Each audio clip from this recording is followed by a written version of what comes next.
우리가 지난주 그 아도나이 삼마를 열심히 봤었죠. 그 에스겔로 대표된 주의 종들의 모든 사역. 그것은 결국 하나님의 사역이고 하나님의 열심인데 그 하나님의 사역과 그 하나님의 열심, 그걸 키느하트라고 됐습니다. 그 하나님의 열심이 이를 이루시리라.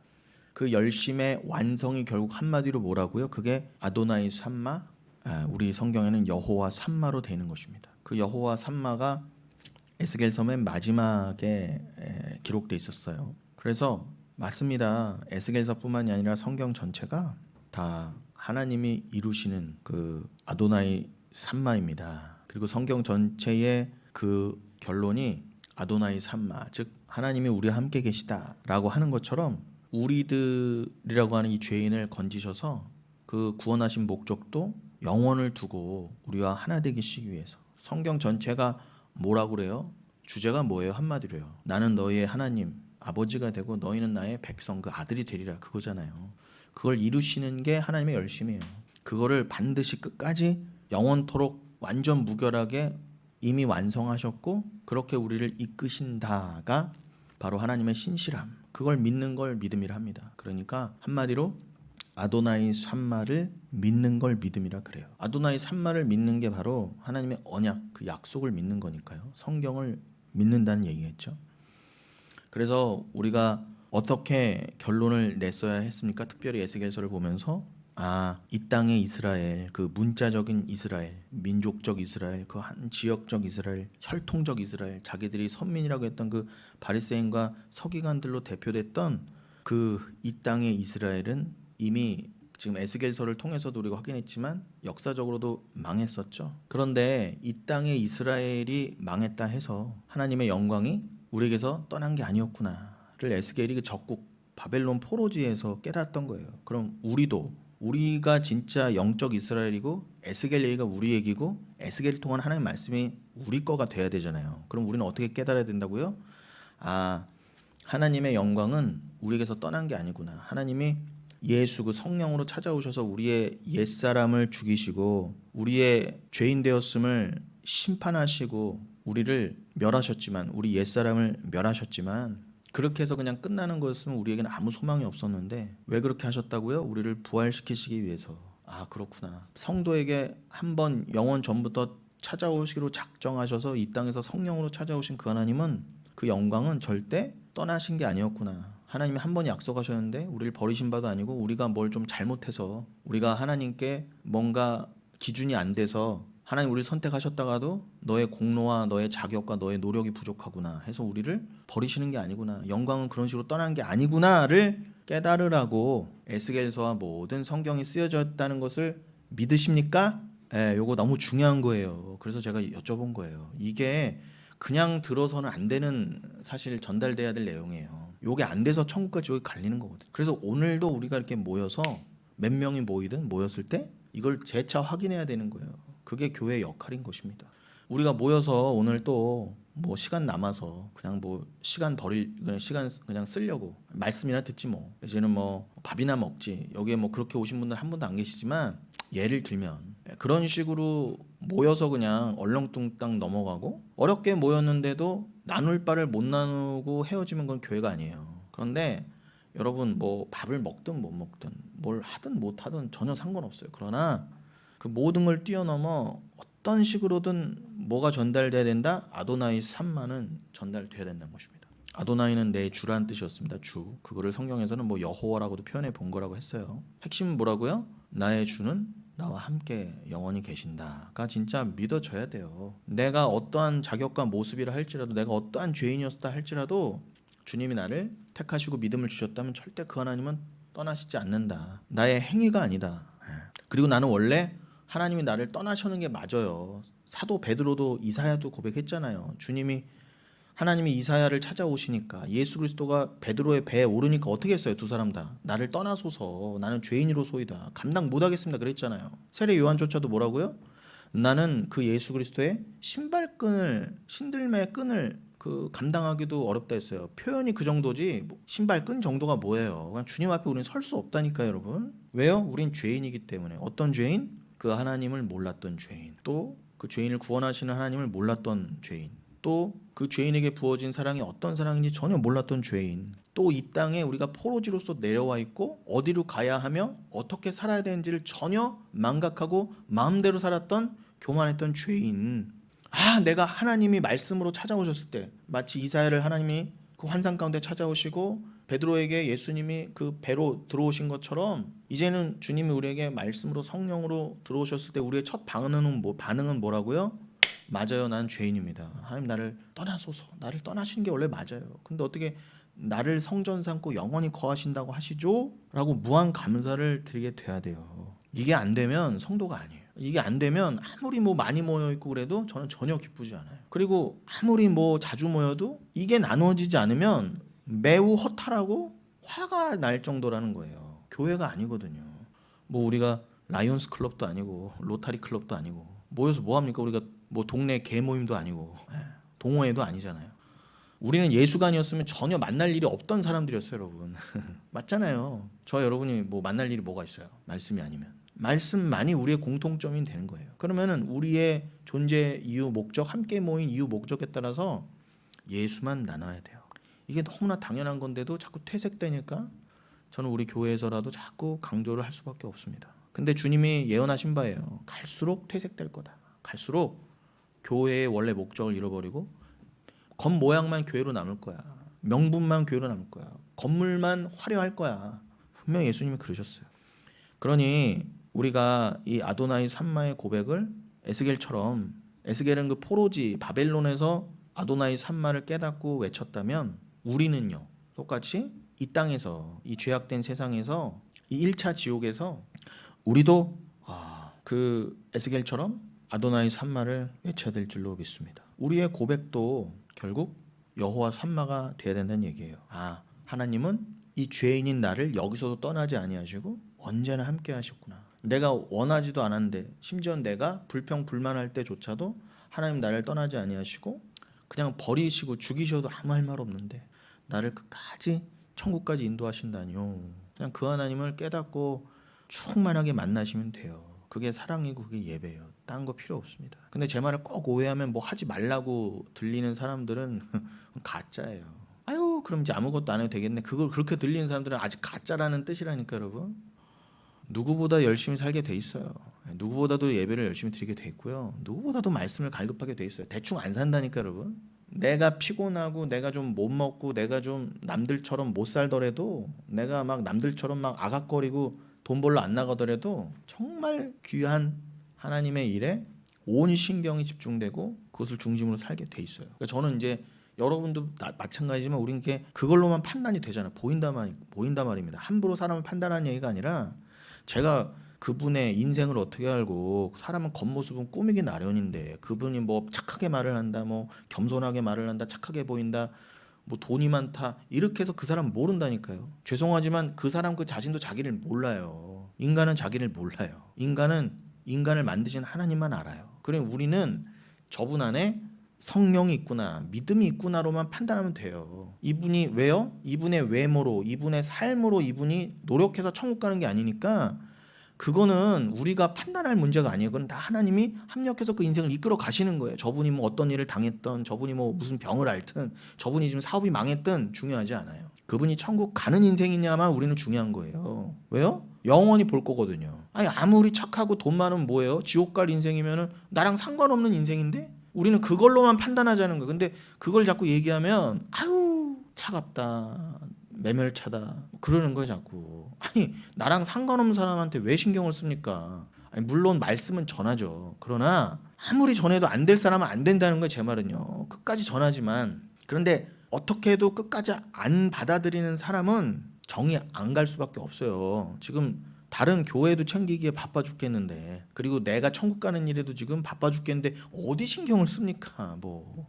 그러니 그것의 가치관이 우리가 맞아가야 돼요. 그러면은 겉으로는 좀 차가워 보일 수 있어요. 교회가 사랑이 없다, 영교회는 밥도 안 준다. 아니에요, 여러분.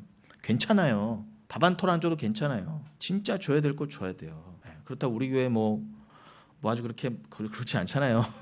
그래도 줄 때는 화끈하게 줍니다. 근데 그게 본질은 아니라는 거예요. 설령 우리가 교회가 진짜 찢어지게 가난해서 뭐 진짜 사발면 한 그릇도 사 먹을 그 여유가 안 된다 하더라도 우리 교회에서 모여서 진짜 말씀을 나눈다. 그럼 가장 풍성한 교회라는 것입니다. 그게 진짜 사랑이 넘치는 교회예요. 뭐 밥 많이 주고 어서 오세요 이런 말 많이 한다고 친절한 교회가 아니라 무뚝뚝해도 우리 교회는 뭐 봉사자도 이렇게 그런 봉사자도 없잖아요. 문간에 서갖고 어서 오세요 할렐루야 하는 사람 없어도 괜찮아요. 그건 신천지가 더 잘해요. 그런 거 없다고 이 교회는 삭막하다 그러시면 안 돼요. 진짜 예수가 있는 교회가 진짜 사랑이 넘치는 교회입니다. 여러분 그 에스겔의 고백이 우리의 고백이 돼야 된다고 그랬죠. 그 이전에 야곱은 어땠어요? 야곱도 정확한 예를 보여줬잖아요. 야곱의 인생 마지막 고백이 뭐였습니까? 야곱이 147세에 죽었어요. 그런데 죽기 17년 전에 130세가 되던 해에 애굽으로 요셉을 따라 들어갔잖아요. 그래서 바로 그 파라오 앞에 섭니다. 애굽의 왕 앞에. 근데 요셉이 이제 총리였고 거의 그 당시에 바로가 가장 신임하는 사람, 아주 권세가 나라에서 왕 다음으로 가장 높았던 자가 거의 왕만큼이나 왕이 인정해 줬으니까요. 그런 요셉이 이제 아버지와 그 형제들, 가족들을 데리고 그 가나안에서 고센 땅으로 애굽 땅 쪽으로 들이죠. 왜냐하면 가나안 땅에 하나님께서 기근을 내리셔서 하나님 몰아가신 거예요. 이렇게 애굽으로 들어가도록. 이해되시죠? 하나님은 흉년도 주십니다. 매번 풍년이 있는 게 아니 이 땅에서 예수 믿는다고 하나님이 일부러 기근을 주셨단 말이에요. 아주 그냥 피죽도 못 끓여 먹을 만큼. 그래서 도저히 애굽으로 들어가지 않으면 안 될 만큼 굶게 하셨단 말이에요. 인생은 여러분 강하게 치지 않으면은 안 움직여요. 아브라함도 강하게 뽑아 올리신 것처럼 갈대아 우르에서. 그러니 고센 땅으로 왜 몰아가셨다? 아브라함에게 이미 언약하셨잖아요. 창세기 15장에서 내가 너희 자손들을 400년간 종이 되게 할 거다. 이방에. 그리고 거기서 내가 구원의 하나님이라는 걸 보일 거야. 그 말을 아브라함이 하나님과의 대화 중에 흑암 중에 알아들었어요. 그리고 그 예언의 성취로 요셉의 때에 야곱이 들어감으로 400년간을 묶여 있잖아요. 고센 땅에. 그리고 나중에 잘 아시는 것처럼 출애굽기 가서 그 백성들이 또 하나님께 부르짖게 하시죠. 부르짖게 하신다니까요. 못 살겠습니다. 진짜 미치겠습니다. 나 여기서 살려주세요. 그때 하나님 뽑아시는 거예요. 하나님의 의도를 아시겠죠? 400년을 굴리셨다니까요. 심지어 하나님 이름도 이 사람들이 잘 모르고 히브리 말을 다 잊어버릴 정도로 400년이면 여러분 그게 정확히는 4대란 뜻인데 지금은 한 대만 넘어가도 뭐 완전히 세대가 달라지고 문화가 달라지잖아요. 400년이 흘렀다 보세요. 몰라요 여러분. 내 할아버지가 누구고 말씀이 뭐고 모른다니까 여러분. 근데 하나님은 왜요? 일부러 그렇게 하셨다예요.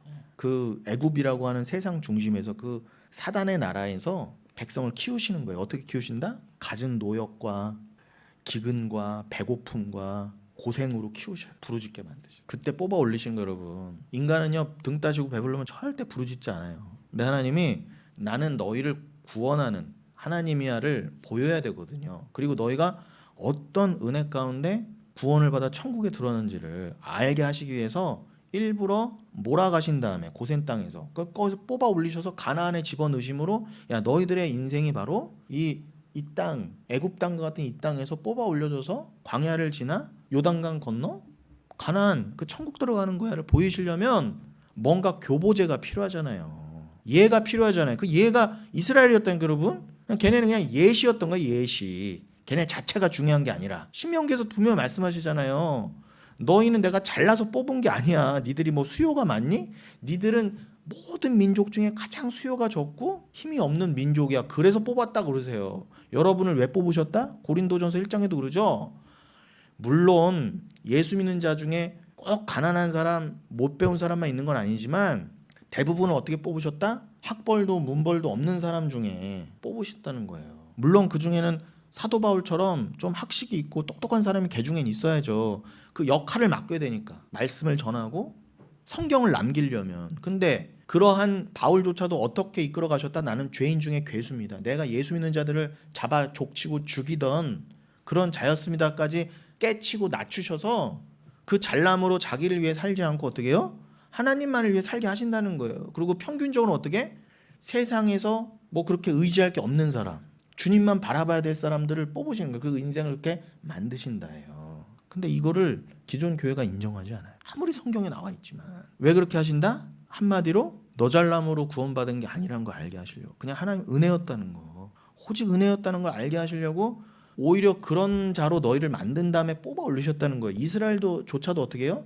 가장 못난이 중에 뽑아서 심지어는 애굽으로 보내서 400년을 있게 하신 거예요. 완전히 깡그리 하나님께 대해서 일자 무식이 되게. 그래서 모세를 보내서, 모세가 하나님이 모세와 아론을 안 보냈으면 절대로 말씀이 없으니까 못 나오는 상황에까지 만드신 거예요. 모세는 예수의 예표잖아요.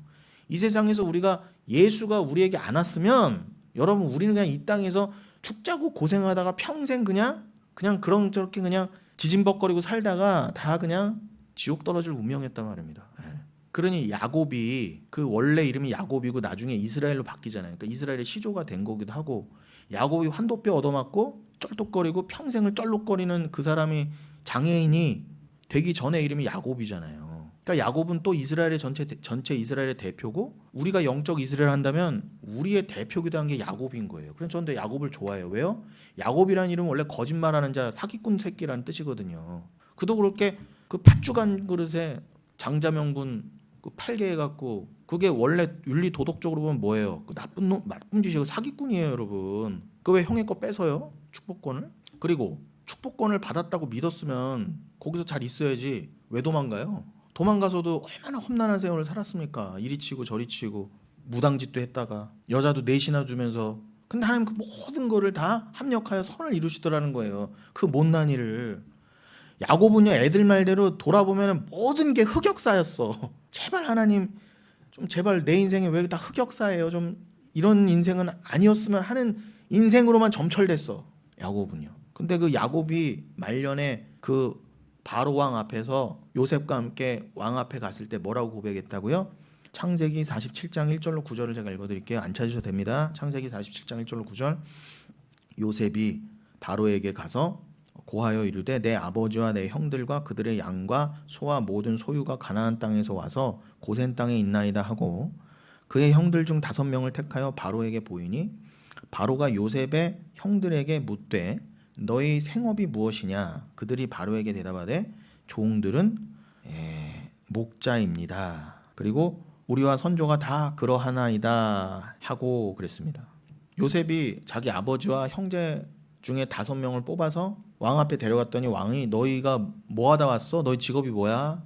생업이 뭐냐? 물었습니다. 그랬더니 뭐라고 대답했다고요? 야곱의 가족이 우리는 목자입니다 그랬어요. 목자, 로이라고 돼 있죠. 그래서 야훼 로이란 말이 있는 거예요. 우리는 목자, 그냥 돌아다니면서 양치는 자들입니다. 근데 여러분, 이 목자가 헬라어로는 포이맨이라고 돼 있어요. 포이맨. 근데 이 포이맨이 어디에 쓰였느냐? 베드로전서, 대표적으로 베드로전서 5장 1절로 4절에 쓰였거든요. 제가 읽어드릴게요. 너희 중 장로들에게 권하노니 나는 함께 장로된 자요 그리스도의 고난의 증인이요 나타날 영광에 참여할 자니라. 너희 중에 있는 하나님의 양무리를 치되 억지로 하지 말고 하나님의 뜻을 따라 자원함으로 하며, 더러운 이득을 위하여 하지 말고 기꺼이 하며, 맡은 자들에게 주장하는 자세를 하지 말고 양무리의 본이 되라.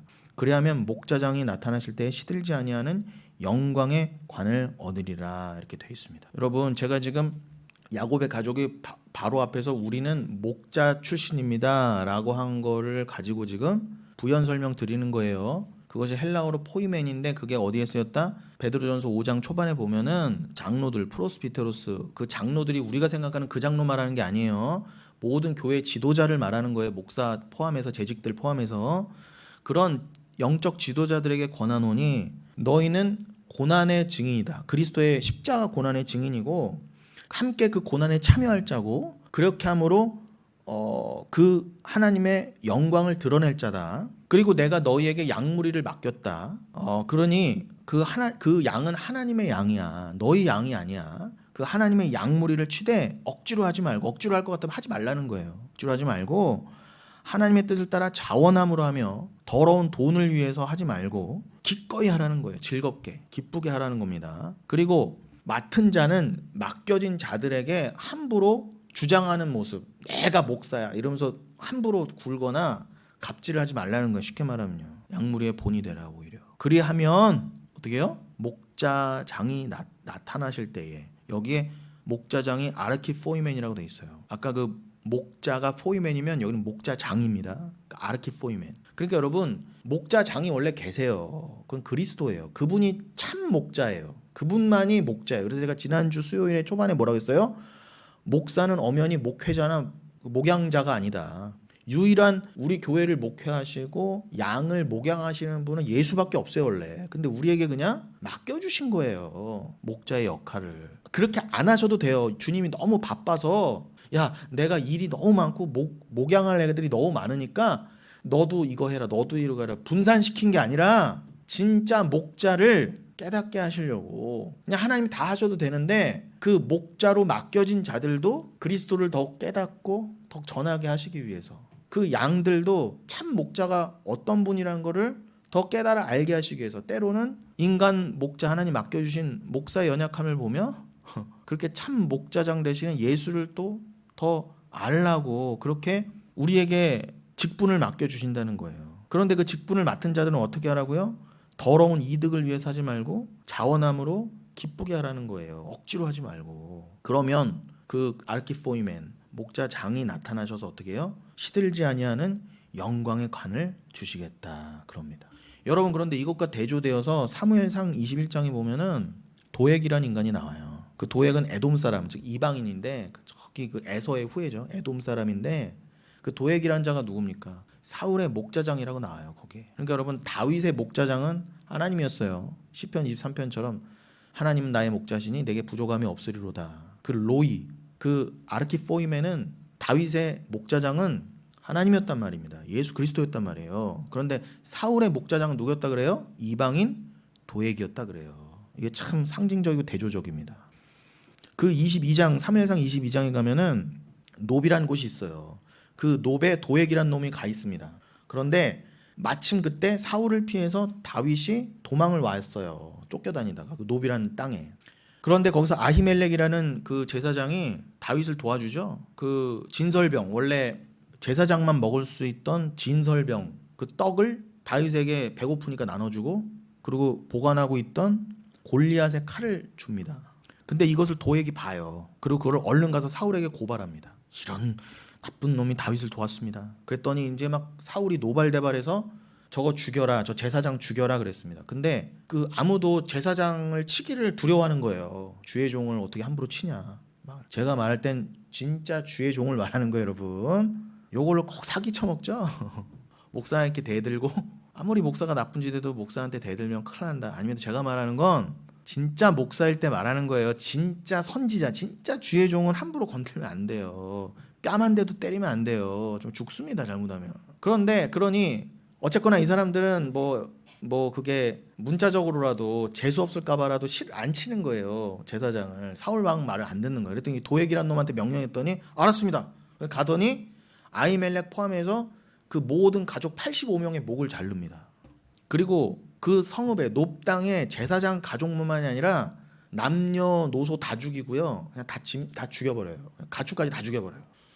참 하나님이 사울 보고 아말렉의 모든 걸 죽이라고 할 때는 사울이 좋아 보이는 건 남겨놓고 그러다가 하나님께 버림받았는데 이 도액이란 놈은 그런 면에서는 또 나쁜 일인데도 그렇게 충성을 다해서 다 죽여버려요. 다 죽여버립니다.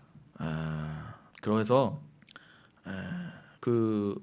그때 당시에 물론 그 아히멜렉의 막내 아들은 나중에 살아나서 나중에 다윗의 왕국에서 제사장이 되지만 그 도액이 어쨌든 노베 모든 제사장 가족과 백성들을 죽였을 때 그 도액이 누구였다고요? 사울의 목자장이었다. 그러니까 여러분 다 목자장이라고 다 같은 목자장이 아니에요.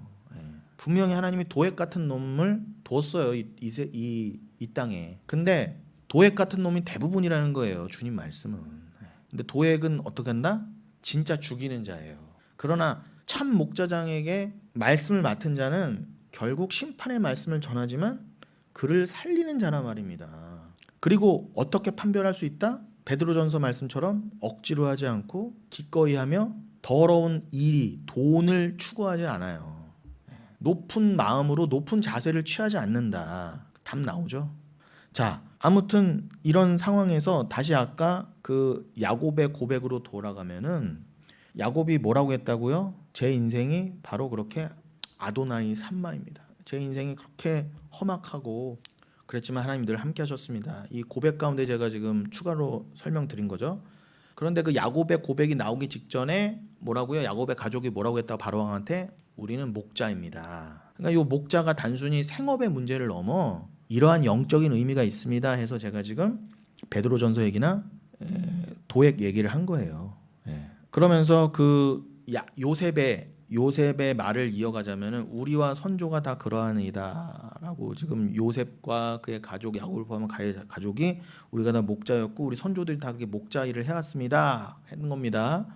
그러니까 여러분 야곱의 계열, 아브라함의 계열, 이삭의 계열은 다 목자의 계열인 거예요. 그 말은 무슨 뜻? 영적으로 예수의 계열이라는 거예요. 그들이 또 바로에게 고하되 가나안 땅의 기근이 심하여 종들의 양떼를 칠 곳이 없기로 종들이 이곳에 거류하고자 왔사오니 원하건대 종들로 고센 땅에 살게 하소서. 그렇죠? 제가 말씀드린 대로 하나님이 심하게 그냥 기근도 아니야 아주 심하게 기근을 허락하셔서 도저히 양떼를 먹일 풀밭이 없는 거예요. 그래서 고센 땅까지 오게 하신 거예요. 바로가 요셉에게 말하여 이르되 네 아버지와 형들이 너에게 왔은즉 애굽 땅이 네 앞에 있으니 땅의 좋은 곳에 네 아버지와 네 형들이 거주하게 하되 그들이 고센 땅에 거주하고 그들 중에 능력 있는 자가 있거든 그들로 내 가축을 관리하게 하라. 요셉이 자기 아버지 야곱을 인도하여 바로 앞에 서게 하니 이제 자기 아버지 오세요 아버지 오세요 왕한테 인사드려야죠. 이제 왕 앞에 세웠습니다. 자기 아버지를. 야곱이 바로에게 축복하며 뭐 인사하고 이렇게 했겠죠. 축복합니다 했겠죠. 그랬더니 바로가 야곱에게 묻되 네 나이가 얼마냐. 그랬더니 야곱이 바로에게 아뢰되 내 나그네 길의 세월이 130년이니이다. 제가 130년을 부끄러운 인생을 살았습니다. 내 나이가 얼마 못 되니 우리 조상의 나그네 길의 연조에 미치지 못하나. 당시에는 130이면 아직 젊은 뭐 그렇게 나이 많다고는 할 수 없는 그런 축이었거든요. 우리 조상의 나그네 길의 연조에 미치지 못하나 그러나 내가 짧고 험악한 세월을 보냈나이다. 험악한 세월을 보냈다.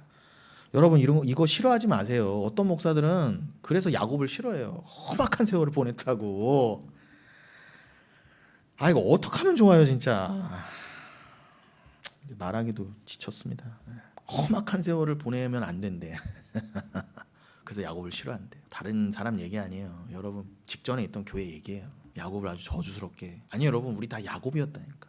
사기꾼이었어 우린. 저는 아무리 생각해도 주님 내가 봤을 땐 제가 더 야곱보다 더하면 더했지 야곱보다 잘난 게 없는데.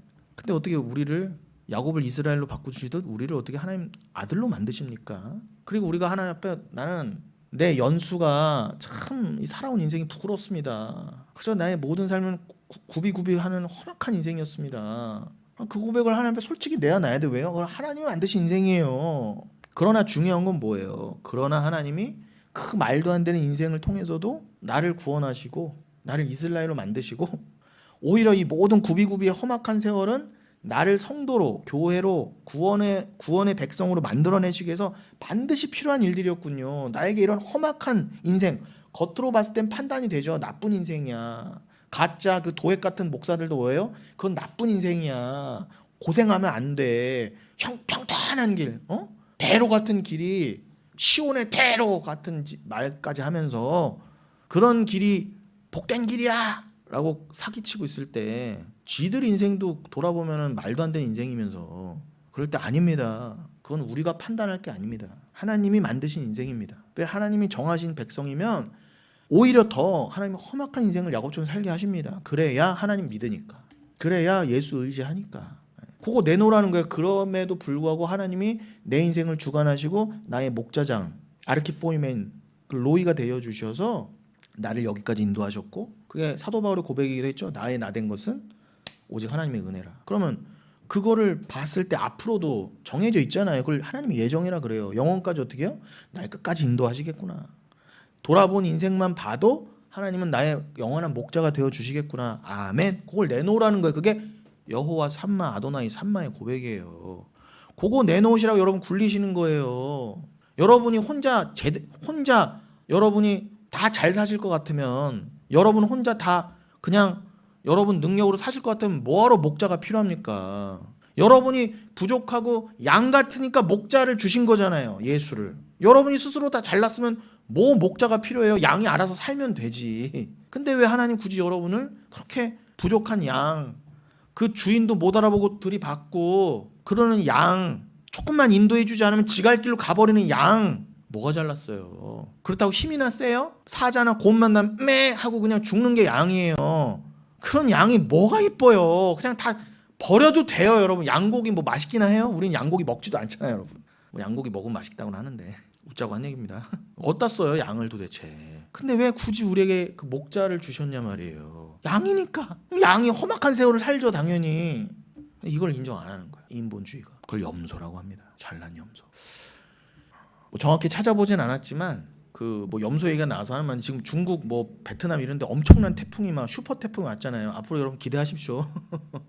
앞으로 태풍 오면요, 그거보다 더 세면 셌지 이제 약한 거 안 와요. 이제는 뭐 슈퍼 태풍이 일반적인 태풍이 될 거라니까요. 근데 요번에 뭐 엄청난 재앙을 갖고 왔던 그 슈퍼 태풍 이름이 야기예요, 야기. 근데 그 일본 말로 염소거든요. 근데 그게 태풍 이름을 다 이렇게 각 나라가 이렇게 내놔요. 그래서 뭐 우리나라 같은 경우는 뭐 옛날에 뭐 나비 뭐 이런 거 내놓잖아요. 뭐 또 뭐 있었지? 그렇게 뭐 동물 이름이나 몇 가지 이렇게 추천해서 내놓습니다. 세계 기후 연맹에. 그런 데다가.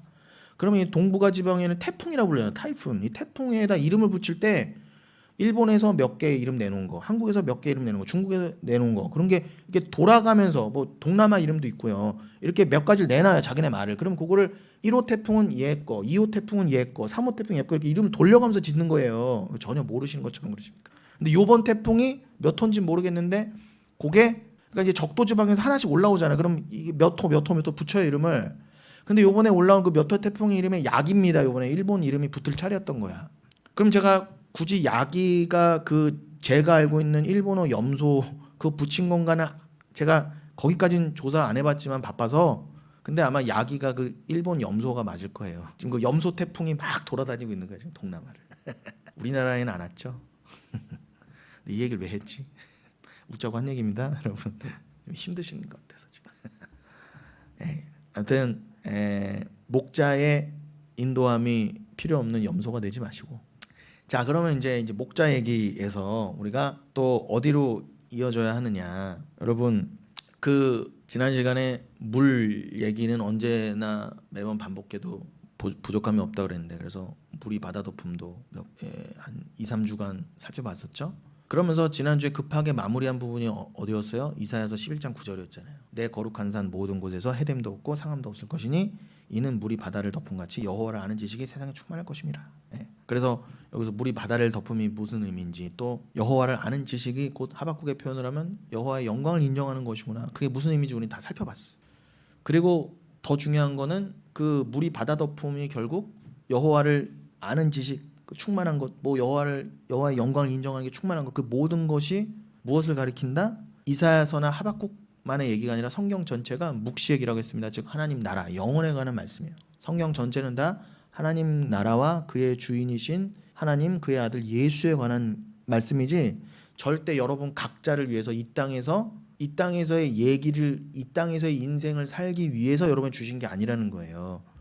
여러분을 출애굽기도 설명하는 것처럼 여러분을 이 애굽 땅 같은 곳에서 뽑아 올려서 저기다가 집어 넣으실 하나님, 그리고 버리신 자는 지옥에 쳐 넣으실 하나님. 그건 누가복음 12장 5절의 표현입니다. 제 표현이 아니에요. 예수님 분명 뭐라고 하셨다?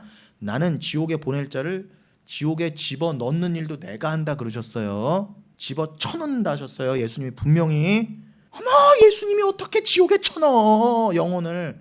그러지 마세요. 만세전에 버리기로 작정한 자는 예수님이 어떻게 하신다? 내가 지옥에 쳐넣는다. 그러니 나를 두려워해라 그러셨습니다. 내가 심판주니까. 그것에 관한 얘기예요. 그 예수에만 관한 얘기예요. 그 예수를 사랑으로 깨달아 알아 원래 지옥에 넣어 들어갈 뻔했던 우리가 건짐받은 것, 그것에 관한 얘기예요. 구원에 관한 얘기예요. 그런데 그 지옥에 안 들어가고 건짐받은 그 얘기만 나눠도 지금 시원찮고 부족하고 얼마나 중요한 건데, 뭔 예수를 빼고 성경을 읽어가면서 뭔 딴 얘기를 하고 앉았습니까? 복받아라 그러고. 그냥 지옥에 열 맞춰서 하나님이 쳐 넣으시기 전에 알아서 원상폭격하면서 들어가는 꼴이에요. 알아서 우리가 지옥 들어가겠습니다 그러고 손잡고 손에 손잡고 대부분이 그렇게 지옥으로 기어 들어가고 있는 상황입니다. 그런데 하나님께서 뭐라고 하셨다고? 이사야를 통해서도 내 거룩한 산 모든 곳에서 해됨도 없고 상함도 없다. 이거는 천국에 관한 얘기잖아요. 말 그대로요. 이 땅의 얘기가 아니잖아요 여러분. 상식적으로도 아무리 가난한 자 없고 병든 자 없다고 해도 뭐예요? 여기는 가난이 있고 병이 있어요. 말도 안 되는 얘기를 자꾸 사기칩니다. 내 거룩한 산에만 있다고. 그거는 완성될 거라잖아요. 내 거룩한 산이 어디라 그래요? 계시록까지 봤을 때 저기라 그러잖아요. 진짜 시온산은 천국이다. 몇 번 강조합니다. 그러니 다윗이 여부스 족에게 쳐들어가서 그 땅을 빼앗게 하시잖아요. 하나님이요. 원래 예루살렘은 시온 땅은 여부스 족속이 가나안 족속이 갖고 있던 땅이었어요. 근데 하나님이 다윗으로 하여금 진멸하게 하세요. 그래서 그 땅을 빼앗게 하십니다. 그것도 하나님이 하신 일이에요. 어머, 남의 땅을 쳐서 어떻게 뺏을 수가 있어요? 그거 하나님이 하신 일이에요. 너 들어가서 저거 쳐서 죽이고 뺏어라 그러면 뺏어야 돼요. 어머, 어떻게 그래요 우리가. 그럼 지옥 가라 이렇게 되는 거예요. 성경을 제발 우리 기준으로 읽으면 안 된단 말입니다. 다윗이 왜 그렇게 했어야 돼요? 예수가 하신 일을 보여야 되니까. 예수가 이 땅에 쳐들어오셔서 마귀에게서 늑탈해 오셔서 우리를 도로 찾으신 거 아닙니까? 우리는 성전이라면서요. 그런 것처럼 다윗이 이방 족속에 가서 성전터를 빼앗아 온 거예요. 다시 그거 원래 하나님 거예요. 걔네들 거 아니에요. 어머, 어떻게 하나님이 다 죽이라 그래요? 죽여야 돼요. 죽이라 그러면 왜 아까워요 도대체? 저 정신병자 아니에요? 사이코패스. 그래도 괜찮아요. 욕먹어도 괜찮아요. 하나님 말씀 듣는 게 중요한 거예요. 너 다 죽여가서 어린애 할 거 없이 다 죽여. 짐승까지 다 죽였는데 사울이요 남겨놨잖아요. 그래서 지옥 간 거예요. 사울은요. 사울이 키가 작아서 돈이 없어서 지옥 간 게 아니라 하나님 말씀 순종 안 해서 간 거라니까 여러분. 근데 우린 다 인본주의 읽잖아요. 다 나와 있는데도 착하게 살아야 됩니다. 왜 착하게 살자 그래요? 칭찬받으려고. 나 이런 사람이에요. 영광 받아 먹으려고. 네가 왜 영광 받아 먹고 앉았어? 하나님이 영광은 하나님만의 것이라고 그랬는데. 그러니 여러분, 그 다윗이 여부스 쪽에게서 돈을 주고 산 것도 아니에요. 물론 나중에 사무엘하 24장에 보면은 아라우나의 타작마당을 50세겔을 주고 은 50세겔을 주고 사잖아요. 그거는 하나님이 다윗을 그 말년에 심판하시면서 백성과 함께 심판하시면서 거기서 제단을 쌓게 하셨는데 다윗이 뜻한 바가 있어. 하나님의 뜻대로 그때는 50세겔을 주고 모든 그 타작마당과 그때 소를 잡는 도구 이런 것들을 다 돈을 주고 사게 하셨어요. 그건 여러분 이미 그 땅도 다 하나님 것이고 이미 다윗이 탈취한 거지만 굳이 일부러 다시 돈을 주고 왜 거기를 사게 했다? 그 아라우나의 타작마당이 바로 나중에 솔로몬으로 하여금 성전을 짓게 하실 곳이었거든요. 근데 거기가 바로 구약에선 모리아산이에요. 아브라함이 이삭을 갖다 바쳤던 곳. 근데 거기서 하나님이 다윗을 끌어다가 제사를 지내게 하셨어요. 너 말년이 되도록. 다윗이 무슨 죄를 저질렀어요? 백성을 세했잖아요. 요압 장군 시켜서. 그 잘난 다윗도 말년까지 무슨 짓 했다? 내가 이런 나라를 이루었구나 하고 세했다니까. 이렇게 군사가 몇 명이냐 전국에 세라 20살 이상. 하나님이 바로 치셨어요. 너 골라라. 3가지 재앙 중에. 그랬더니 뭐 골랐어요? 7일 동안 역병이 나게 해주세요. 그래서 어마어마한 숫자가 죽어나갔어요. 여러분, 교회는요 하나님의 백성은 운명 공동체라는 거예요. 다윗이 군사 세했다고 몇만 명이 돌림병으로 죽어나갔다는 백성이요. 그러고서 하나님 회개합니다 했을 때 그 타작마당에 와서 제사 드리게 했는데 제사 드리면서 다윗이 거기를 돈 주고 샀단 말이에요. 고기를요. 왜 그랬다? 거기는 모리아산 자리기도 하고 나중에 성전이 쓸 곳이니까 제가 좀 전에 말했지만 그건 속전이라는 개념이잖아요. 예수가 자신의 핏값으로 우리를 사신 것처럼 우리라고 하는 성전을 다시 사셔서 자신이 거하실 전으로 만드신 것처럼 그 예수를 모형하는 다윗이 돈을 주고 거기를 산 거예요.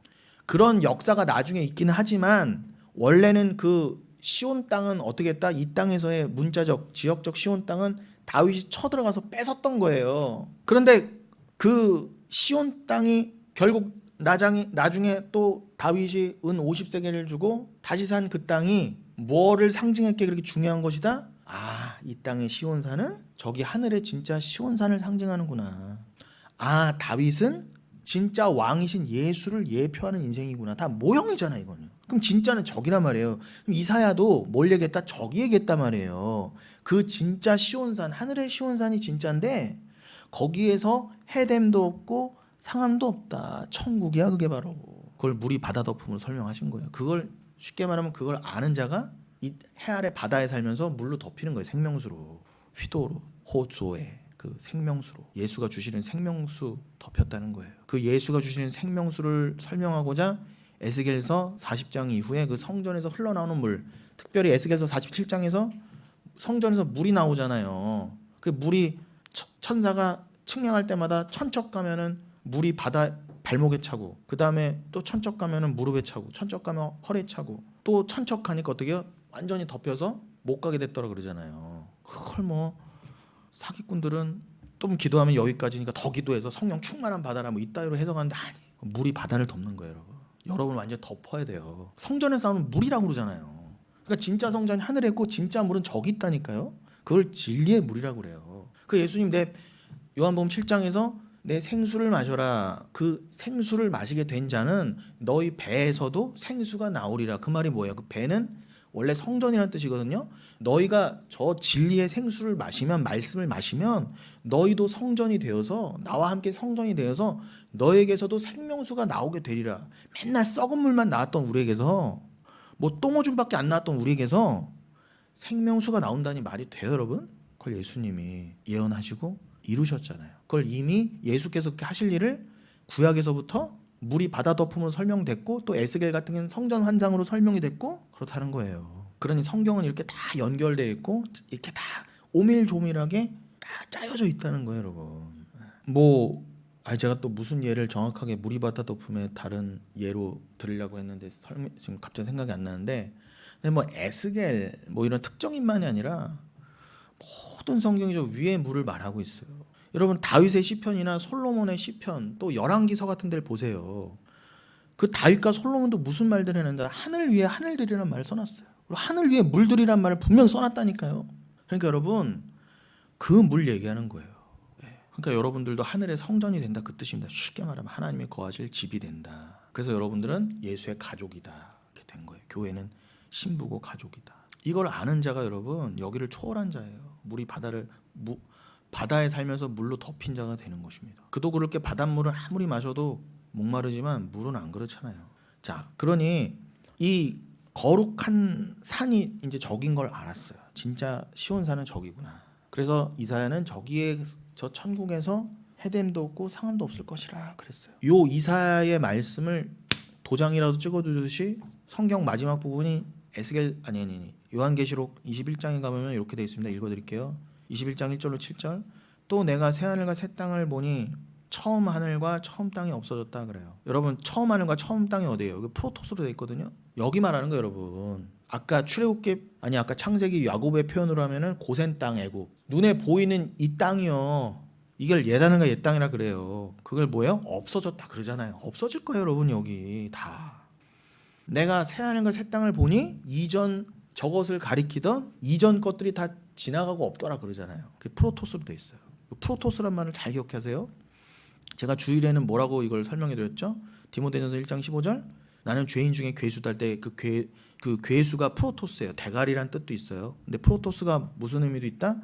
처음 것이다. 그러니까 대가리란 뜻도 있고 처음 것. 근데 이게 그러니까 그게 죄인 중에 괴수를 뜻하던 처음 것이 됐건 그건 사라져야 될 거예요. 삭제돼야 될 걸 상징하는 거예요. 그래서 중요하다는 거예요. 그러니까 우리가 프로토스였어요. 죄인 중에 대가리였고 옛사람이었잖아요. 우리. 근데 삭제돼야 된다는 것입니다. 그래야 부활이 있고 새 하늘과 새 땅이 임하고 새 사람이 임하는 거예요. 내 안에 새 사람이 들어와서 새 사람을 입어 새 사람이 되는 거예요.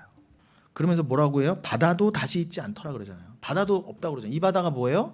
물이 바다 덮은 같이 그 바다를 말하는 거예요, 여러분. 바다가 다시 있지 않더라. 저주가 사라진다, 그 뜻입니다. 또 내가 보면 거룩한 성새 예루살렘, 텐 폴리텐 하기한 이 예루살렘, 거룩한 성새 예루살렘, 너무 좋아하는 표현입니다. 여러분이 곧 거룩한 성새 예루살렘이라는 거예요. 왜요? 나중에 이 21장 중반부에 보면은 그 7 대접을 가졌던 천사 중에 하나가 나와서 내가 너에게 어린 양의 신부를 보이리라 그럽니다. 그러니까 이렇게 사도 요한을 데리고 가 높은 곳에 가니까 하늘을 보니까 거룩한 성새 이름이 쭉 내려와요. 야, 저게 바로 그리스도의 신부야. 그리스도의 신부는 누구예요? 여인, 교회잖아요. 그러니까 거룩한 성세 예루살렘이 교회란 거예요. 교회를 그 거룩한 성세 예루살렘 표현해 본 거예요. 그러니까 진짜 예루살렘은, 진짜 성전은 여러분이라니까요. 성지순례 가서 봐야 될 거기가 아니고, 거기는 뭐 성전이 있지도 않고 지금은. 하나님께로부터 하늘에서 내려오니 그 준비된 것이 신부가 남편을 위하여 단장한 것 같더라. 단장, 여기 코스메오라고 했어요. 여기서 코스메틱이 나온 거예요. 화장품. 찍어 바르잖아요. 여러분 수시로. 희한합니다. 모든 여자들 공통점이 뭐예요? 데이트하다가 남자가 잠깐 화장실 가면은 바로 거울 꺼내서 단장해요. 다시 고쳐요. 눈썹 뭐 눈곱은 꼈나, 눈썹 뭐 하는가, 루즈 립스틱 뭐 했나, 분 어디 떨어지지 않았나. 이게 코스메틱, 코스메어예요. 신부가 남편을 위해서 단장한 것 같더라. 근데 그 단장이 뭐 수시로 수정해야 될 게 아니라 진짜 너무 완벽한 그 아름다움이 여러분이라는 거예요. 하나님이 여러분을 보석처럼. 아니, 말이 됩니까 여러분? 피조물이고 죄인인데 우리를 그렇게 귀하게 여겨주신대요.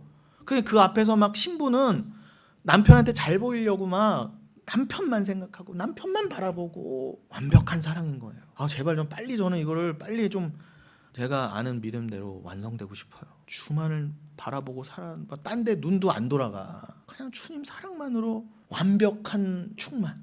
뭐 이제는 부족한 것도 없고 더 갖고 싶은 것도 없고 더 뭐 섭섭한 것도 없고 더 막 욕망과 쾌락 원하지도 않고, 그냥 뭐 이제 심지어 아프지도 않고 춥지도 덥지도 않고 병들지도 않는 상태에서 주와 영원히 살. 근데 이게 싫다고요? 이게 안 믿어진다고? 어떻게 해? 지옥 가야지. 어떻게 해? 지옥 가야죠. 할 수 없어요. 지옥 가야 돼요. 단순히 너 예수 안 믿어 지옥 가 정도가 아니라 지들이 불편해서 못 있는다니까요. 거기는 하나님만 사랑해야 돌아가는 세상이고 하나님만 사랑해 있을 수 있는 곳이에요. 근데 지옥 갈 죄인들은요, 아직도 나 사랑, 딴 거 바라보고 아직도 바람필 생각하고 있는데, 한 사람만 보고 영원을 살 수 있어요? 100년도 못 사는데. 100년이면 100년회로도 못 하잖아 원래 인간은요. 그냥 자신 없어도 다 지옥 들어가는 거예요. 나는 한 분만 보고 못 살아 이렇게. 근데 우리는요, 영원 정도가 아니라 정말 영원토록 그분이 나에게 차고도 넘치는 그 에스겔서 성전에서 환상처럼 그 은혜의 물이 나를 덮어서 늘 부족함이 없는 거예요. 나라고 하는 바다를 그냥 덮었어. 부족함이 없어. 더 사랑받고 싶어 이런 것도 없어요. 심지어 그 사랑이 날로 무궁무진해진다 그러잖아요. 말씀이 무궁무진한 것처럼 정말 사랑도 무궁무진할 거예요. 너무 기대되지 않으세요? 근데 이게 믿음이 없는 자는 이게 안 기대되는 거예요. 맹숭맹숭하고. 물론 우리가 이 땅에서 세상도 바라보이고, 특히 젊은 애들 교회 다닌다고 하면서 예수 믿는다고 하면서도 수시로 넘어지고, 뭐 교회에 나오네 안 나오네 맨날 넘어지고, 아주 그냥 나도 저랬지 답답하면서도 안타까우면서도. 근데 결국 여러분도 마찬가지예요. 여러분 젊었을 때 뭐 그렇게 예수 신실하게 믿으셨어요? 믿어도 잘못 믿고 그랬지. 근데 택한 자는 여러분 결국 이 믿음으로 이끌어 가세요. 결국 이 믿음이 다구나. 그래서 하나님이 믿음이 없이는 하나님을 기쁘시게 못한다고 그랬구나. 믿음이고 소망이고 사랑이구나. 점점 그 하나님만을 사랑하는 자로 만들어 가시는 게 인생이에요. 그러니까 험악한 세월로 인도하신다니까 여러분. 내가 들으니 보좌에서 큰 음성이 있음에 하나님이 그들과 함께 계시리니. 다시요. 내가 들으니 보좌에서 큰 음성이 나서 이르되, 지금 계시록 21장 3절 얘기하는 겁니다. 보라 하나님의 장막이 사람들과 함께 있음에. 이 장막이 스캐너로 있어요. 요런 거 갖다가 증거 장막의 성전 사기치는 인간들이 뭐 계시록 15장이나 21장 사기치는 놈들이 신천지예요. 그렇게 읽으면 안 돼요. 이 스캐너, 장막이 스캐너라도 돼 있어요. 회막이라고도 합니다. 구약 때 성막 생각하시면 돼요. 하나님의 임재 처소.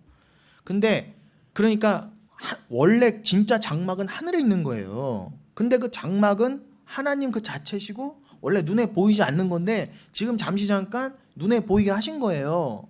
그러니 눈에 보이시지 않는 그 하나님이라고 한 진짜 장막을 설명해 보시려고 이 땅에서 모세로 하여금 눈에 보이는 성막을 만들어 보게 하신 거예요. 그걸 장막이라고도 하잖아요. 근데 그게 헬라어로는 스케네라니까요. 그 스케네라고 하는 하나님의 장막, 하나님 그 자체가 누구와 함께 있다고 그래요? 영원히 여러분과 함께 있다고 그러잖아요. 그러니까 모세 때에 회막을 중심으로, 성막을 중심으로 이스라엘 12지파가 모여있던 것처럼 그 하나잖아요. 천국의 우리의 모습을 설명해 봤던 거예요, 구약 때. 그러니까 구약의 모든 율법과 구약을 저기로 읽어야 된다는 거예요, 여러분. 이게 영원히 우리와 함께 하시는 그 모습을 설명하려고 여기에 뭐 해달 가죽 그런 걸로 만든 장막을 만들어 보신 거구나. 나중에 돌로 만든 성전을 만들어 보신 거구나. 아, 그거 다 예수 하나님 얘기였네. 그러면서 그들과 함께 영원히 계시리니, 이게 또 스케노라고 돼 있어요. 그러니까 기가 막힌 거예요. 우리는 그냥 하나님의 장막이 우리와 함께 계시냐면 밍숭맹숭하잖아요. 헬라어로 읽으면 하나님의 스케네가 우리와 스케노한다 이렇게 되는 거예요. 우리와 함께 계신다는 뜻은 우리에게 장막을 치시고 우리와 함께 장막 안에서 함께 우리를 장막 삼아 그냥 우리가 다 하나님의 장막이 된다는 뜻이구나. 그 뜻이었던 거예요. 하나님 우리와 함께 거하신다, 계신다라는 뜻이 그냥 그 뜻이 아니라니까요. 장막과 연결된 뜻인 거예요, 여러분. 그걸 모르니까 신천지에 넘어가는 거예요, 여러분. 그들은 하나님의 백성이 되고 하나님은 친히 그들과 함께 계셔서, 이게 스케노라니까요. 이게 성경 전체 언약이에요. 내가 너의 하나님이 영원히 되어서 내가 의의 관계, 사랑을 영원히 줄 수 있는 그 의의 관계로 너희들을 회복시켜서 너희들은 나의 사랑을 늘 받을 수 있는 그러한 존재로 하나가 되게 만들게. 나는 영원히 너의 하나님이 될 거야. 남편이 될 거야. 영원히 내가 그 언약 깨지 않아. 그리고 니들도 이제는 죄가 다 해결됐기 때문에 너희도 절대로 천국에서 에덴 동산 때처럼 나에게 반역할 일이 없어. 그 말이에요. 그게 스케네 장막에 담긴 뜻이에요. 저는 이게 참 믿어진다는 게 너무너무 감사합니다. 4절 모든 눈물 파스다크리, 모든 눈물을 눈에서 닦아주시니 다시는 사망이 없고 애통하는 것이나 곡하는 것이나 아픈 것이 다시 있지 아니하니 처음 것들은 다 지나갔습니다. 이건 천국 얘기예요, 여러분. 이 땅에서 병 낳고 잘 살자는 다 그래 틀렸다는 거예요. 여기서 시간상 다 넘어가더라도 다시는 사망이 없다 그래요. 다시는 사망이 없다. 요게 계시록 앞부분에 계시록 둘째 사망의 해를 입지 않는다라고 하는 계시록의 그 표현이 있거든요. 그 둘째 사망도 따나토스 듀테로스인데 그 둘째 사망, 그거는 진짜 지옥을 말하죠. 그런데 여기서 지금 21장에서 뭐라고 하세요? 그 사망이 다시 없다고 그러잖아요. 그러니까 여러분 이제 지옥 갈 일 없다는 거예요. 사망까지도 다 멸하셨다는 거예요. 여러분 죄의 삭슨 사망이라 그러잖아요, 사도 바울이. 우리가 왜 죽어요? 죄 때문에. 근데 다시는 사망이 없다는 건 뭐예요? 죄가 다 없어졌다는 거예요. 근데 그 사망이 헬라어로 따나토스라고 돼 있어요. 아주 중요한 단어입니다. 아까 말한 것처럼 둘째 사망도 사망이지만 그 하나님이 멸하시는 사망이라는 뜻도 있지만 따나토스는 원래 죽음, 사망은 어떤 죽음과 사망을 말하느냐? 자기 부인의 그 죽음을 말하는 거예요. 원래는 궁극적으로는, 최종적으로 여러분의 목이 잘려나가는 걸로 설명된 여러분의 완벽한 자기 부인, 여러분이 삭제되고 예수만 머리 삼고 예수만 남편 삼고 예수만을 사랑 삼아서 영원을 살 수 있게 된 그 상태, 그게 따나토스의 죽음이라고 그래요. 그걸 자기 부인의 죽음이라고 하는데, 성도는 반드시 이 땅에서 육의 죽음과 함께 그 따나토스를 경험하고 부활되어 들어간다예요. 그래서 그 따나토스는 천국에서 다시 없다 그러시는 거예요. 전율이 일어납니다, 여러분. 저만 그런가? 거기엔 펜토스, 눈물도 없다. 제가 지금 요즘 주일 예배 때 강조하고 있는 펜테오, 그 애통과 관련이 있어요. 다시는 애통이 없어. 여러분 여기서나 우세요. 다시 우실 일 없어요. 아픔도 없다. 그런 것들은 다 처음 것들, 프로토스. 죄인 중에 괴수라고 설명된 프로토스. 그거 다 지나갔습니다. 보좌에 앉으시니가 이르시되 보라 내가 만물을 새롭게 하노라 하시고, 또 이르시되 이 말은 신실하고 참되니 기록하라 하시고, 그래서 요한계시록이 적힌 거예요. 또 내게 말씀하시되 이루었도다. 나는 알파와 오메가요 처음과 마지막이라. 여기서 처음과 마지막이 아르케카이 텔로스예요. 텔로스는 뭐 자주 설명드렸지만 여기 아르케도 몇 주 전에 설명드렸죠. 엔 아르케, 여기 요한복음 1장 1절이거든요 태초에라는 뜻이에요. 그 아르케가 근본이라는 뜻이라고도 했잖아요. 그러니까 예수님의 근본이시라는 거예요. 이 처음이라는 게 단순히 뭐 처음과 나중이면 뭐야 이런 의미가 아니라, 그런 정도의 의미가 아니라, 처음은 예수님이 근본이시고 예수님은 태초 전부터의 주라는 거예요. 그리고 내가 이 땅도 창조했고 이 땅의 종말도 내가 완성 짓는다라는 의미에서 또 처음과 마지막이라는 거죠. 이걸 내가 다 이루는 거야. 완성과 끝이 나야. 이 모든 율법의 종점이 나고 이 모든 우주 만물의 종점도 나야, 이 뜻이에요. 아르케가 나인 것처럼 나는 텔로스도 된다. 그걸 로마서 10장 4절이기도 하죠. 모든 율법의 마침이 예수다 할 때도 텔로스예요. 여러분 머리 아프시죠? 집에 가서 또 들으세요. 근데 제가 지금 점점 앞으로 이런 식으로 설교가 이제 2년도 지났고 이런 식으로 흘러갈 거예요. 그러니까 여러분들도 자주 들으시면서 또 공부를 하시다 보면 연구하셔야 돼요. 에스라가 와서 어떻게 했다고요? 성도들을 계속 가르쳤어요. 성전 지어놓고 이 성전이 가리키는 바는 이런 거야 하고 계속 율법을 가르쳤다니까. 거기 에스라서 7장 지난주에도 언급했지만 에스라 7장에 뭐라고 되어 있다고요? 성경을 연구해서 가르쳤다 그러잖아. 다 함께 연구했다 그래요. 여러분 연구하셔야 돼요. 그냥 멍하니 듣지만 마시고. 그래야 저도 또 공부합니다. 서로 살아야죠. 그럼 집에 가셔서 들으시면서 뭐 아르케, 텔로스, 그게 어디에 쓰였다고? 요 정도만이라도 아시고 성경을 찾아보면 은혜가 더 풍성해져요. 그냥 막 한글로만 읽을 때보다는. 그래서 제가 지금 잘난 체하려는 게 아니라 저도 헬라어 잘 몰라요. 근데 여러분에게 은혜가 더 풍성하게 전달되게 하기 위해서 제가 일일이 다 찾아보는 거예요, 여러분. 굉장히 번거롭습니다. 일일이 찾아보는 게. 헬라어 저도 잘 모르는데 또 내가 생명수 샘물을 목마른 자에게 값없이 주리니 이기는 자는 이것들을 상속으로 받으리라. 여기까지만 하고 마칠게요. 좀 시간상 다음 시간에 이어서 하고 오늘 본문이었던 요한복음도 다음 시간에 할 텐데 오늘은 요 계시록까지만 딱 하겠습니다. 내가 생명수 샘물을 목마른 자에게 값없이 주리니 요게 다 이사야서 말씀 예레미야에서 비롯돼서 어디서 완성된 말씀이었어요? 예수님께서 사마리아인에게 내가 너에게 생수 주리라. 내가 위의 물 줄게. 처음에 여인이 못 알아먹었죠? 나는 이 아래 바다에 살면서 우물도 내 거요.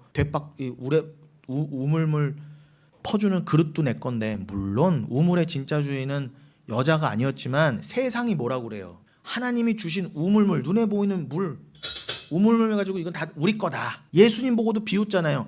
너가 지금 마실 물도 없는 주제에 뭘 생수를 준다고 그래. 다 비웃는다니까요. 세상도 우리 영혼교회를 보고 뭘 어렵게 비웃어요. 존재감 넘는 교회 혼자 딴말하고 있는 교회 네가 무슨 물을 갖고 있어. 우물물은 우리 거야 라고 세상 교회가 다 비웃잖아요. 근데 예수님 뭐라고 한다고요? 내가 너에게 생수 줄게, 휘도로 줄게 그러신다고. 그거는 구약의 내내 예언되어 있던 바야. 메시아가 물을 줄 거야. 특별히 이사야, 예레미야, 에스겔 보면 더 정확해. 제가 물 얘기도 반복한 거잖아요. 물이 바다 덮은까지 하박국 얘기까지 해서. 근데 여인이 결국 알아들었다고요. 그럼 여러분도 결국 성령을 받았으면 진짜 알아듣는 거예요. 구약에 예언된 바 그랬으니까 성령을 그날에 종말의 날에 예수로 인해 성령 받으면 물 얘기를 알아들을 거야. 그 얘기예요. 롤롤롤롤 한다는 얘기가 아니라 성령 받으면 제가 전하는 이 모든 걸 알아듣게 되신다는 거예요. 그게 성령 받은 증거라는 거예요, 여러분. 방언 못 하셔도 돼요. 그러면서 뭐라고 했다고요? 계시록에서는 특별히 내가 생명수, 예수님께서 뭐라고 하셨다? 휘돌 호조에 내가 생명수 샘물 그걸 주리라. 목마른 자에게 값없이 영원토록. 그럼 사마리아 여인이 내 얘기였고 내가 사마리아 여인이 되어서 그 물을 받아 마신 뒤에 영원히 저 천국에서 해갈되지 않는 영원히 해갈될 그 진짜 생명수로 내가 영원히 만족한다는 거구나. 요걸 도장 쾅 찍듯이 성경 마지막 부분에 요 얘기가 성경 전체의 물 얘기가 거기 또 나와 있는 거 계시록에. 이기는 자는 이것들을 상속으로 받으리라. 뭘 상속으로 받는다고요? 영원한 생명수 샘물을요. 우물물 정도가 아니라 이 땅에서는 우물물 가지고도 엄청 부자였는데 그따위 것 정도가 아니라 영원한 생명수 물을 너희들 다에게 상속해 주리라. 그게 기업이라고 하는 거야. 그러십니다. 그래서 상속으로 받으리라가 클레로 노메오로 돼 있어요. 이게 어디에 우리가 봤었던 거죠? 로마서 8장 17절에 우리 주일 때 많이 봤었죠. 로마서 8장 17절에 너희가 예수 그리스도와 함께 한 상속자, 공동 상속자가 될 거야. 그럴 때 쉰클레로노모스라고 돼 있었잖아요. 그 클레로노모스 상속자, 그 단어를 가지고 계시록에서 뭐라고 하셨다? 상속으로 받으리라. 클레로노메오. 그러니까 여러분 로마서 8장에서 하나님 나라를 공동으로 예수와 공동으로 상속자가 된다. 하나님의 나라를 기업으로 받는다가 계시록의 표현으로는 뭐라고요? 영원한 샘물을 상속받는 거구나. 그 뜻이라는 거예요. 동일한 말이라는 거예요. 이해되시죠? 여러분 오늘 하나님께서 그 예수 그리스도께서 이 말씀을 하시면서 나는 그의 하나님이 되고 그는 내 아들이 되리라. 휘오스 아들이 되리라. 그리고 도장을 찍어주셨어요. 너는 내 아들이기 때문에 교회이기 때문에 저는 여잔데요 딸인데요 그런 말 하지 마세요. 그냥 아들로 상징하신 거예요. 여러분 다 아들이에요. 거기 가면 남녀 구분이 없지만 그냥 아들이란 단어가 여러분이 편하니까 이해하기 쉬우시니까. 아버지와 아들의 관계를 설명하시려고 하나님 아버지라 해본 거 이걸 아들이라 해본 거예요. 엄마 하나님 딸 백성 이런 거 없어요. 그 상징하는 말을 하셔야지. 그 의의 관계 영원히 끊어지지 않을 진짜 아버지와 아들의 관계를 생각하시면 돼요. 너희가 다 그 휘오스 자녀가 되리라. 그렇게 도장을 쾅 찍어주셨어요. 그래서 너희가 샘물을 영원한 생수를 기업으로 상속으로 받게 된 거야. 저한테 왜 금도 안 주시고 아파트도 안 주시고 자동차도 그 얘기 하실 거예요. 정가셔서도 생수 줬다 하면 끝인 거예요. 그런데 그 말씀 받고도 뭐 이거 최씨 없어 와서 또 빌리는 건 또 뭐냐는 거 도대체 제 말은요. 이미 생수를 주셨다는데 아니요 나는 부족해요. 이것도 최씨 없이 그런 인간들 제가 경멸한다는 거예요. 진짜로 경멸합니다. 제가 왜 이렇게 치를 떠는지 아시겠죠? 목사님 좀 너무 까칠하네. 너무 예민하고 너무 뭐 저런 걸 아니에요. 제 성격 탓이 아니라니까요. 말씀을 보면요 가짜는 정말 토 나와요 여러분. 특별히 예수 믿는 척하는 가짜들은 정말 토 나온다니까 여러분. 제가 지금 하는 걸 이렇게 누르고 있는 거예요 진짜. 어느 날 제가 진짜 웩 하고 토할 수도 있어요. 주님이 가증히 여긴다 그 뜻이에요. 그냥 뭐 싫어한다 정도가 아니라 내가 너를 정말 토할 정도로 싫어해가 하나님이 가증히 여기신다는 거예요. 여러분 우리가 원래 다 가증히 여김을 받아 마땅한 존재였어요. 주님이 토악질을 할 정도로 너무 냄새나고 더러운 존재였어요 우리는. 근데 우리를 어떻게? 하나님의 신부로 단장시키셔서 영원히 주님 안에 두시냐 말이에요. 그걸 감사히 여기시고 그걸 만족하시는, 그리고 그 만족의 소망대로 완성에 이르시는 저 여러분 되시기를 바라겠습니다.